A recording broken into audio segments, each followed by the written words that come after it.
Hello বন্ধুগণ, আমি সাধনা নতুন একটা ঝাঁকানেকা রেসিপিতে তোমাদের সবাইকে স্বাগত জানাই। আজকে আমি তোমাদের সাথে শেয়ার করছি ডিম দিয়ে কুমড়োর একটা দুর্দান্ত স্বাদের রেসিপি। একদমই সিম্পল, অথচ খেতে এতটাই টেস্টি হয়, একবার বানিয়ে খেলে মনে হবে যেন বারবার এইভাবেই শুধু ডিম দিয়ে কুমড়ো রান্না করি, খেতে দারুণ লাগে। তো রেসিপিটি প্রথম থেকে শেষ পর্যন্ত দেখার অনুরোধ রইল।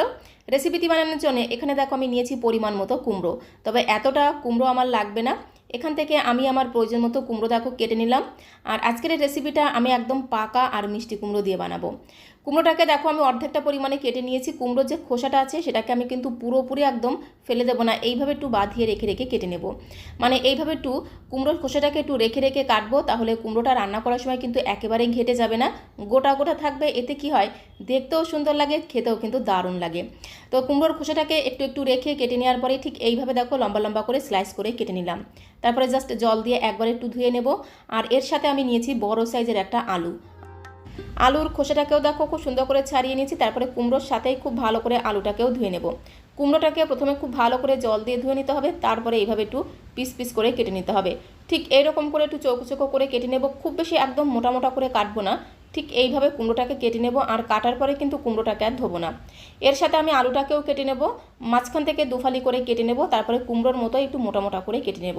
আলুটাকে কাটার পরে অবশ্যই কিন্তু একবার একটু জল দিয়ে ধুয়ে নিতে হবে। তো আলু আর কুমড়োটাকে ঠিক এইভাবে একটু চৌকো চৌকো করে কেটে নিতে হবে। আর আলুটাকে কাটার পরে জাস্ট একবার একটু জল দিয়ে ধুয়ে নিতে হবে। তো দেখো আলু কুমড়ো খুব সুন্দর করে কেটে ধুয়ে পরিষ্কার করে নিয়ে একটা সাইডে আমি রেখে দিলাম।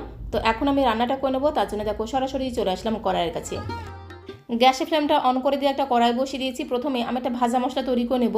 তো তার জন্য কড়াইতে একটা শুকনো লঙ্কাকে ছোটো ছোটো করে ছিঁড়ে দিয়ে দিলাম, তার সাথে একটা তেজপাতাকেও একদম ছোটো ছোটো করে ছিঁড়ে দিয়ে দিলাম।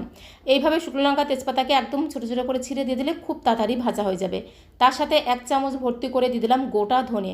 এবারে শুকনো লঙ্কা তেজপাতা আর গোটা ধনেটাকে প্রথমে একটু হালকা করে নেড়ে চেড়ে ভেজে নেব, কারণ এইগুলো ভাজতে একটু সময় লাগে। তো প্রথমে একটু হালকা করে এগুলোকে ভেজে নেওয়ার পরে এর মধ্যে আমি 1 চামচ ভর্তি করে দিয়ে দেবো গোটা জিরে। এই জিরে ভাজতে কিন্তু একদমই সময় লাগে না, তাই জিরেটাকে আমি একটু পরেই দিয়ে দিলাম। এবারে গ্যাসের ফ্লেমটা মিডিয়াম টু লোতে রেখে কন্টিনিউ নাড়াচাড়া করে এই গোটা জিরে ধনে তেজপাতা শুকনো লঙ্কাগুলোকে একটু মুচমুচে করে ভেজে নিতে হবে। খুব বেশি যেন পুড়ে না যায়, একটু মুচমুচে হবে আর খুব সুন্দর একটা ভাজা গ্রান বেরিয়ে আসবে, ততক্ষণ অবধি নাড়াচাড়া করে ভেজে নিতে হবে। মশলাটাকে দেখো খুব সুন্দর করে ভেজে নিয়েছি। এখন আমি হামানদিস্তাতে তুলে নেব, কারণ এই ভাজা মশলাগুলো আমি হামানদিস্তাতে গুঁড়ো করে নেব, তাই একবারে আমি হামানদিস্তাতে তুলে নিলাম। আর গরম থাকা অবস্থাতেই কিন্তু এই হামানদিস্তাতে মশলাগুলো গুঁড়ো করে নেব, তাহলে খুব সহজে কিন্তু মশলাগুলো গুঁড়ো হয়ে যাবে। তো ভেজে নেওয়া মশলাগুলোকে একটা সাইডে আমি সরিয়ে রেখে দিলাম। তারপরে ওই কড়াইতে জাস্ট 2 চামচের মতো দিয়ে দিলাম একটু সর্ষের তেল। সর্ষের তেলটাকে দিয়ে খুব ভালো করে একটু ঘোটানাটা করে কড়াইয়ের গায়ে লাগিয়ে নিতে হবে। তারপরে কেটে রাখা আলুর পিসগুলো দিয়ে দেবো।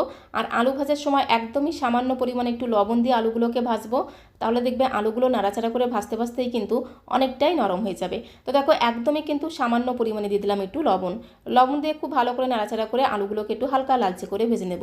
গ্যাসের ফ্লেমটা মিডিয়ামে রেখে দেখো আলুগুলোকে একটু হালকা লালচে করে ভেজে নিয়েছি। আলুটা কিন্তু বেশ অনেকটাই কিন্তু নরম হয়ে গেছে। তো এখন আমি এর মধ্যে কেটে রাখা কুমড়োর পিসগুলোকে দিয়ে দেবো। কুমড়োগুলোকে দিয়েও কিন্তু একটু লালচে করে ভেজে নিতে হবে। কুমড়োর কিন্তু নিজস্ব একটা ঘ্রাণ আছে, একটু যদি ভেজে নেওয়া হয় তাহলে সেই ঘ্রাণটা কিন্তু আরও বেশি সুন্দর হয়। তো কুমড়োগুলোকে দিয়ে খুব ভালো করে একটু নাড়াচাড়া করে মিশিয়ে নিয়ে কুমড়ো ভাজার সময় একদমই সামান্য পরিমাণে দেবো একটু হলুদ গুঁড়ো। কুমড়ো ভাজার সময় কিন্তু লবণ দেবো না, তাহলে কুমড়োগুলো নরম হয়ে গিয়ে ঘেটে যাবে। শুধুমাত্র একটু হলুদ গুঁড়ো দিয়ে খুব ভালো করে নাড়াচাড়া করে কুমড়োগুলোকে একটু লালচে করে ভেজে নেব, তাহলে দেখবে কুমড়োর এই তরকারিটা খেতে খুব সুন্দর টেস্ট হবে, সাথে সাথে ঘ্রাণটাও কিন্তু দুর্দান্ত হবে। তো হলুদটাকে দিয়ে খুব ভালো করে মিশিয়ে নিলাম। কুমড়োগুলো এদিকে ভাজা হতে থাক, আর এদিকে দেখো মশলাগুলো এখনও কিন্তু গরম আছে। তো এই ভাজা মশলাটা গরম থাকতে থাকতেই কিন্তু হামানদিস্তাতে আমি গুঁড়ো করে নেব। তোমরা চাইলে কিন্তু মিক্সিতে গুঁড়ো করে নিতে পারো, অথবা শিলনোড়াতে বেটেও গুঁড়ো করে নিতে পারো। তো দেখো হামানদিস্তাতে খুব সুন্দর করে গুঁড়ো করে নিলাম। খুব বেশি যে একদম মিহি করে গুঁড়ো করতে হবে সেরকম কোনো ব্যাপার না। আর এই ভাজা মশলাটা দেওয়ার কারণে কিন্তু কুমড়ো ডিমের এই তরকারিটা খেতে দারুণ টেস্ট হবে, সাথে সাথে ফ্লেভারটাও কিন্তু দুর্দান্ত হবে। আর ভাজা মশলাটাকে অবশ্যই কিন্তু এইভাবে একটু ধামা চাপা দিয়ে রাখতে হবে, নাহলে ভাজা মশলার যে একটা সুঘ্রাণ, সেই সুঘ্রাণটা কিন্তু উড়ে যাবে। তো ভাজা মশলা এদিকে ধামা চাপা দিয়ে থাক, আর এদিকে দেখো কুমড়োটাকেও কিন্তু লাল লাল করে ভেজে নিয়েছি। আর কুমড়োটাকে এইভাবে ভাজতে ভাজতে দেখবে কুমড়ো থেকে কি সুন্দর একটা ভাজা গ্রান বেরিয়ে আসবে। কুমড়ো আলু খুব সুন্দর করে লালচে করে ভেজে নিয়েছি। এখন একটা পাত্রের মধ্যে আমি তুলে নেব। তো গ্যাসের ফ্লেমটা মিডিয়াম টু হাইতে রেখে কুমড়ো আলুটাকে ঠিক এরকম করে একটু লালচে করে ভেজে নিতে হবে, তাহলে দেখবে কুমড়োগুলো একেবারে নরম হয়ে গিয়ে ঘেটে যাবে না, এরকম গোটা গোটা থাকবে, যার কারণে কুমড়োটা দেখতেও সুন্দর লাগবে, খেতেও কিন্তু দারুণ লাগবে। ওই কড়াইতে আমি জাস্ট 2 চামচ দিয়ে দিলাম সরষের তেল। কুমড়ো ডিমের এই তরকারিতে খুব বেশি তেলের প্রয়োজন হয় না, যত অল্প তেলে রান্না করবে ততটাই খেতে কিন্তু দারুণ টেস্টি হবে। তেলটা একটু গরম হয়ে গেলে 1 চামচের 3 ভাগের 1 ভাগ দিয়ে দিলাম গোটা জিরে ফোড়ন, তার সাথে দিলাম একটা শুকনো লঙ্কা ফোড়ন, আর একটা তেজপাতা অবশ্যই কিন্তু মাঝখান থেকে একটু টানা টানা করে ছিঁড়ে দিয়ে দিতে হবে। এবারে গ্যাসের ফ্লেমটা মিডিয়াম টু লোতে রেখে খুব সুন্দর করে নাড়াচাড়া করে ফোড়নটাকে একটু ভেজে নিতে হবে। যখন ফোড়ন থেকে খুব সুন্দর একটা ভাজা গ্রান বেরিয়ে এসেছে তখন আমি এর মধ্যে দিয়ে দেবো একটা পেঁয়াজ কুচি। একটা মিডিয়াম সাইজের পেঁয়াজকে একদম ফাইন চপ করে দিয়ে দিলাম, যাকে বলে একদম ঝিরিমিরি করে কুচি করে দিয়ে দিলাম। পেঁয়াজ কুচিটাকে দিয়ে খুব ভালো করে নাড়াচাড়া করে একদম লাল লাল করে ভেজে নেব, যতক্ষণ না পেঁয়াজের কাঁচা গন্ধটা চলে গিয়ে খুব সুন্দর একটা ভাজা গ্রান বেরিয়ে আসছে আর এরকম একটা গোল্ডেন ব্রাউন কালার চলে আসছে, ততক্ষণ অবধি পেঁয়াজটাকে খুব ভালো করে নাড়াচাড়া করে ভেজে নিতে হবে। পেঁয়াজটাকে দেখো খুব সুন্দর করে ভেজে নিয়েছি, তো এখন আমি এর মধ্যে দিয়ে দেবো টমেটোর টুকরো। একটা মিডিয়াম সাইজের টমেটোকে ঠিক এরকম করে একটু লম্বা লম্বা করে স্লাইস করে কেটে দিয়ে দিলাম। 3-4টে কাঁচা লঙ্কাকে মাঝখান থেকে দুফালি করে কেটে দিয়ে দিলাম, তার সাথে হাফ ইঞ্চি মতো আদা বাটা দিয়ে দিলাম। এবারে খুব ভালো করে নাড়াচাড়া করে একটু মিশিয়ে নেব। খুব সুন্দর করে দেখো মেশানো হয়ে গেলে এর মধ্যে আমি স্বাদ মতো লবণটা এখনই দিয়ে দেবো। এই সময় লবণটা দিয়ে খুব ভালো করে একটু নাড়াচাড়া করে মেশাতেই দেখবে টমেটো পেঁয়াজটা কিন্তু অনেকটাই নরম হয়ে যাবে। তো স্বাদ মতো লবণ দিয়ে খুব ভালো করে নাড়াচাড়া করে বেশ কিছু সময় ধরে একটু ভেজে নিতে হবে। আস্তে আস্তে দেখবে পেঁয়াজ আর টমেটো খুব সুন্দরভাবে নরম হয়ে গিয়ে বেশ একটু ভাজা ভাজা হয়ে যাবে আর খুব সুন্দর একটা ভাজা জ্ঞান বেরিয়ে আসবে। তো তখন আমি এর মধ্যে একদমই সামান্য একটু গুঁড়ো মশলা অ্যাড করে দেবো। দিয়ে দিলাম পরিমাণ মতো হলুদের গুঁড়ো, তার সাথে আমি দিয়ে দিলাম হাফ চামচ জিরের গুঁড়ো। ডিম কুমড়োর এই রেসিপিতে ধনে গুঁড়ো দিতে লাগবে না, শুধুমাত্র হাফ চামচ জিরে গুঁড়ো দিলেই কিন্তু ঝোলটা খুব সুন্দর টেস্ট হবে, সাথে সাথে ঘ্রাণটাও কিন্তু দুর্দান্ত হবে। একদমই হালকা পাতলা সিম্পল একটা রেসিপি, শুধুমাত্র জিরের গুঁড়ো দিয়ে রান্না করতে হবে। তার সাথে খুব সুন্দর একটা রঙের জন্য দিয়ে দিলাম একটু কাশ্মীরি লাল লঙ্কার গুঁড়ো, এতে ঝোলের কালারটা কিন্তু দুর্দান্ত হবে। তার সাথে বেশ অনেকটা পরিমাণে দিয়ে দিলাম ধনে পাতা কুচি। এবারে গ্যাসের ফ্লেমটা একদম লোতে রেখে বেশ কিছু সময় ধরে একটু নাড়াচাড়া করে ভেজে নিতে হবে, যতক্ষণ না ধনে পাতাটা একটু নরম হয়ে যাচ্ছে। তো দেখো ধনে পাতাটা যখন একটু নরম হয়ে গেছে তখন এর মধ্যে অল্প করে জল দিয়ে মশলাটাকে বেশ কিছু সময় ধরে একটু কষিয়ে নিতে হবে। মশলা যত ভালোভাবে কষানো হবে রান্নার টেস্ট কিন্তু ততটাই বেড়ে যাবে।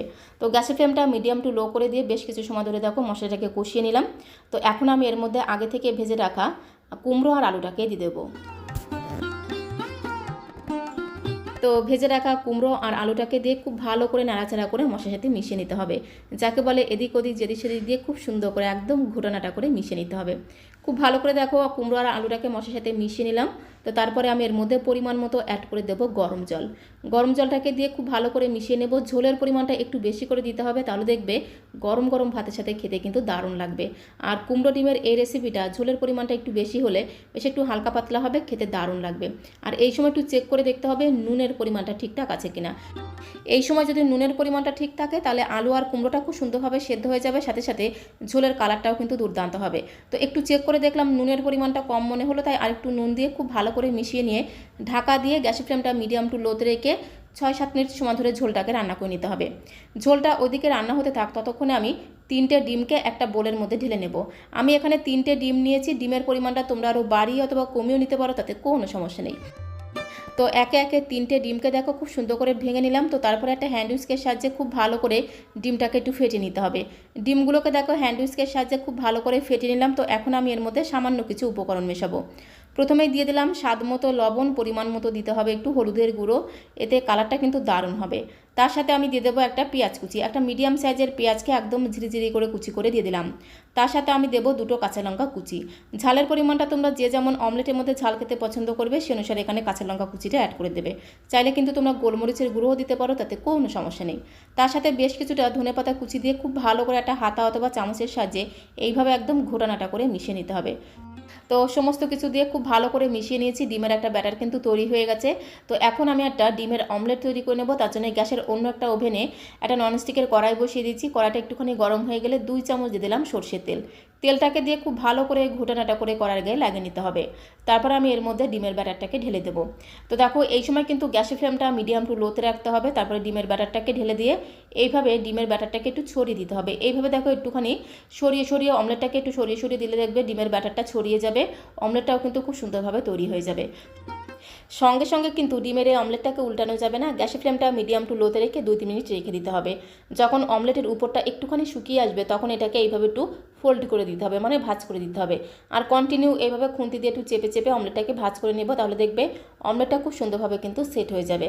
তারপরে এপিট ওপিট উল্টে পাল্টে বেশ কিছু সময় ধরে অমলেটটাকে একটু ভেজে নিতে হবে। আর অমলেট যদি একটু হালকা লালচে করে ভেজে নেওয়া হয় খেতেও কিন্তু দারুণ লাগে, সাথে সাথে এই ডিম আর কুমড়োর তরকারিটা খেতেও কিন্তু দারুণ টেস্টি হয়।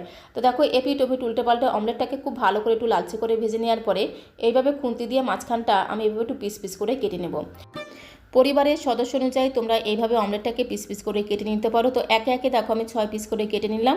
আর অমলেটটাকে আমি একটু সরু সরু করে কেটে নিলাম, তোমরা চাইলে কিন্তু আর একটু মোটা করেও কেটে নিতে পারো, তাতে কোনো সমস্যা নেই।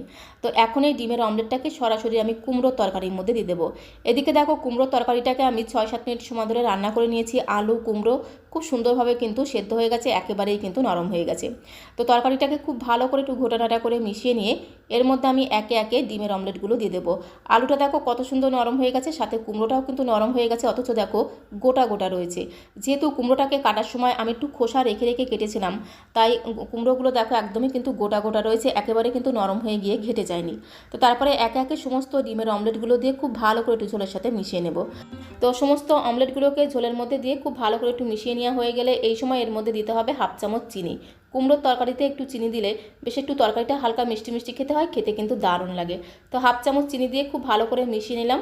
এবারে গ্যাসের ফ্লেমটা মিডিয়াম করে দিয়ে জাস্ট 2 থেকে 3 মিনিট সময় ধরে ঝোলটাকে একটু রান্না করে নেব। গ্যাসের ফ্লেমটা মিডিয়ামে রেখে জাস্ট 2 থেকে 3 মিনিট সময় ধরে কুমড়ো আর ডিমের তরকারিটাকে দেখো রান্না করে নিয়েছি। আর ডিমের অমলেটগুলোকে ঝোলের মধ্যে দেওয়ার পরে দেখবে অমলেটগুলো ফুলে একদম ডবল হয়ে যাবে। দেখো কত সুন্দর অমলেটগুলো একদম ফুলে গেছে। খুব ভালো করে ঝোলটাকে একটু নাড়াচাড়া করে মিশিয়ে নেব। আর এইরকম করে একটু ঝোল ঝোল করে রান্না করতে হবে, তাহলে গরম ভাতের প্রথম পাতে পুরোপুরি জমে যাবে। তো ডিম দিয়ে কুমড়োর তরকারিটা কিন্তু একদমই রান্না করা হয়ে গেছে। নামানোর আগে 1/2 চামচের মতো দিতে হবে ভাজা মশলার গুঁড়ো। ভাজা মশলাটাকে আমি গুঁড়ো করে রেখেছিলাম, তো সেখান থেকে 1/2 চামচের মতো ভাজা মশলার গুঁড়ো দিয়ে খুব ভালো করে একটু নাড়াচাড়া করে মিশিয়ে নিলেই কিন্তু ডিম দিয়ে কুমড়োর তরকারিটা একদমই রেডি হয়ে যাবে।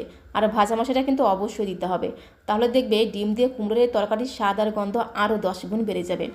1/2 চামচের থেকে একটু বেশি পরিমাণে ভাজা মশলার গুঁড়ো দিয়ে খুব ভালো করে একটু নাড়াচাড়া করে মিশিয়ে নিয়েই কিন্তু গ্যাসের ফ্লেমটা বন্ধ করে দিতে হবে। তারপরে ঢাকা দিয়ে জাস্ট 2 মিনিটের জন্য একটু রেস্টে রেখে দেবো, তাহলে এই ভাজা মশলার গন্ধটা খুব সুন্দরভাবে ঝোলের সাথে মিশে যাবে, যার কারণে এই ডিম দিয়ে কুমড়ো তরকারির স্বাদ আর গন্ধ আরও দ্বিগুণ বেড়ে যাবে। তো দেখো তৈরি হয়ে গেল স্বাদে গন্ধে ভরপুর ডিম দিয়ে কুমড়ো তরকারির দুর্দান্ত স্বাদের একটা রেসিপি। এই পদ্ধতিতে তোমরা একবার ডিম দিয়ে কুমড়ো তরকারি রান্না করে খেয়ে দেখতে পারো, আশা করি তোমাদের ভীষণ ভীষণ ভালো লাগবে। আর একবার রান্না করে খেলে মনে হবে যেন বারবার এই পদ্ধতিতে ডিম দিয়ে কুমড়ো তরকারি রান্না করে খাই। এরকম করে একটু ঝোল ঝোল করে রান্না করতে হবে, তাহলে গরম গরম ভাতের সাথে খেতে জাস্ট অমৃত লাগবে। তো এখন একটা বোলের মধ্যে আমি সার্ভ করে দিলাম। আর সার্ভ করতে করতে তোমাদের কাছে রিকোয়েস্ট করব, আজকের এই ডিম দিয়ে কুমড়ো তরকারির রেসিপিটা তোমাদের কাছে কেমন লাগলো অবশ্যই কমেন্ট বক্সে লিখে জানিও। ভালো লাগলে একটা লাইক আর শেয়ার করে দেওয়ার অনুরোধ রইল। আর নতুন বন্ধু হয়ে থাকলে চ্যানেলটিকে সাবস্ক্রাইব করে দিয়ে পাশে থাকার অনুরোধ রইল। তাহলে যখন এরকম সুন্দর সুন্দর নতুন নতুন রেসিপি আপলোড করব, সঙ্গে সঙ্গে নোটিফিকেশান আগে তোমার কাছে পৌঁছে যাবে। সবশেষে উপর দিয়ে আরও একটু ভাজা মশলার গুঁড়ো দিয়ে ছড়িয়ে দিতে হবে, দেখতেও সুন্দর লাগবে, খেতেও কিন্তু দারুণ লাগবে। তো আজকের মতো এই পর্যন্ত, সবাইকে অসংখ্য ধন্যবাদ।